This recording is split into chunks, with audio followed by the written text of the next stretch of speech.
Hi friends, ഞാൻ ബാബയുടെ 2 card select ചെയ്ത് വെച്ചിട്ടുണ്ട്. നിങ്ങളുടെ ഇഷ്ടദൈവം അല്ലെങ്കിൽ ബാബ വിചാരിച്ച് ഒരു കാർഡ് സെലക്ട് ചെയ്യുക. കാർഡ് നമ്പർ 1 അല്ലെങ്കിൽ കാർഡ് നമ്പർ 2.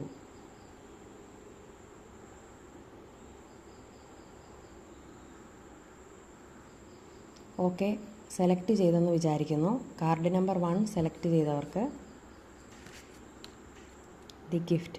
നിങ്ങളുടെ ആഗ്രഹം എന്തായാലും സാധിക്കും. നിങ്ങൾ നടക്കില്ല എന്ന് വിചാരിച്ചിരിക്കുന്ന ഒരു ആഗ്രഹമായിരിക്കും നിങ്ങൾക്ക് നടക്കാൻ പോകുന്നത്. പിന്നെ ആരെങ്കിലും കുഞ്ഞിന് വേണ്ടി ആഗ്രഹിക്കുന്നുണ്ടെങ്കിൽ നിങ്ങളുടെ ആ ആഗ്രഹവും സാധിച്ചു കിട്ടും എന്നുള്ളതാണ് കാണിക്കുന്നത്. ഓക്കെ, കാർഡ് നമ്പർ 2 സെലക്ട് ചെയ്തവർക്ക് ക്രഷ് നെഗറ്റിവിറ്റി. നിങ്ങളുടെ മനസ്സിൽ നിങ്ങൾ ഒരു ആഗ്രഹം വിചാരിച്ചിട്ടുണ്ടെങ്കിൽ ആ ആഗ്രഹം നടക്കില്ല എന്നൊരു തോന്നൽ നിങ്ങളുടെ ഉള്ളിലുണ്ടെങ്കിൽ അത് വേണ്ട എന്നാണ് ബാബ പറയുന്നത്.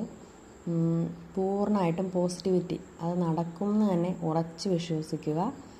മനസ്സിൽ യാതൊരുവിധ നെഗറ്റീവ് തോട്ട്സും വേണ്ട. സമാധാനമായിട്ടിരിക്കുക, നിങ്ങളുടെ ആഗ്രഹം നടക്കും.